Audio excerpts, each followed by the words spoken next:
Guys, what's going on? I hope you guys are well. Hope you guys are safe. Hope your families are safe. We've got a cool project today. Our project today is this old Datsun, or you call it Nissan, whatever you want. But this is the old school brother of the new prototype 400ZX that Nissan's going to be releasing here maybe in the next year or two. And what we're going to be doing today is we're actually just going to be not restoring the paint, not correcting the paint, but more of bring back that luster, that shine, and that depth, and really just seal everything up, make sure this thing lasts for a long time to come. Let's go. First thing you want to do, make sure your buckets are cleaned out.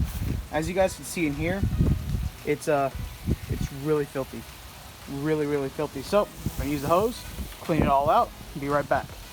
So while the homies are hanging out over there, what I did is I kind of rinsed down the car, hit it with some wheel cleaner, and I'm about to use this paintbrush that I've got rolled around it, and I'm just gonna work in all little places and rinse it all out. But yes, clean out your buckets, they're gonna look amazing instead of looking like that.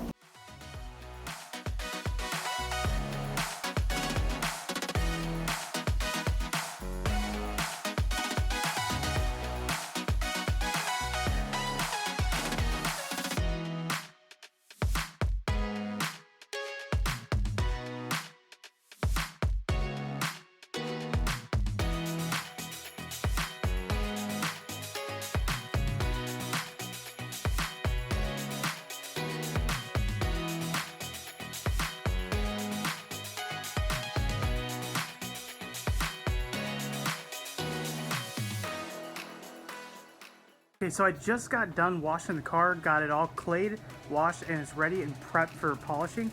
The goal for this is actually we're just trying to bring back the luster and bring back the paint. We're not trying to correct anything, it's just trying to bring back that pop, that jewel, that shine.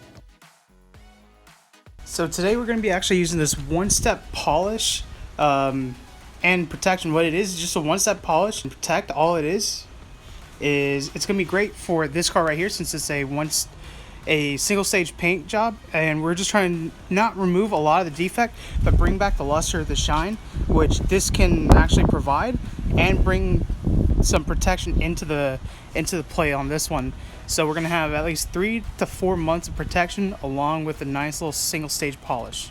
On top of with the sealant that's already in here, we're going to be using ceramic rejuvenate, which is actually going to bring back a little bit more pop, a little bit more shine, but also some more protection on here using some SiO2 technology. And you know what, this thing's gonna look amazing. Let's go.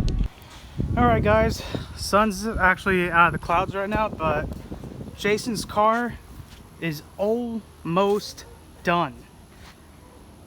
Whew. It's been a long few hours, but I keep saying that the name of the game for this paint job in particular, because it's seen better days, and I've talked to the painter about this car, that we know it needs a respray, but his main goals were to bring back the paint back to life, which I think we actually did, while mitigating leveling too much. So this one step in polish and seal actually did a really fantastic job, took care of all the water spots that the customer was complaining about. Gotten everything that we could without getting into the intricate details of taking all the trim off and the louvers and everything. But we managed to get actually right back there to the bumper, hit that with whatever polish we had left over on the pad. But all in all, it's all good to go. Now, just to bring a little bit more pop, we're going to be using the ceramic rejuvenator on this. It's just a soft-based, silica-based SiO2 ceramic, not coating, but more of a topper, and we're gonna put it on here just for a little bit more protection. The best part about this product right here is that there actually is a little rainbow effect, so you can see it. You can get one half of the panel done, go on to the other side, let that other side cure, and then you can come back, wipe it off, buff it off, and everything's gonna be a-okay.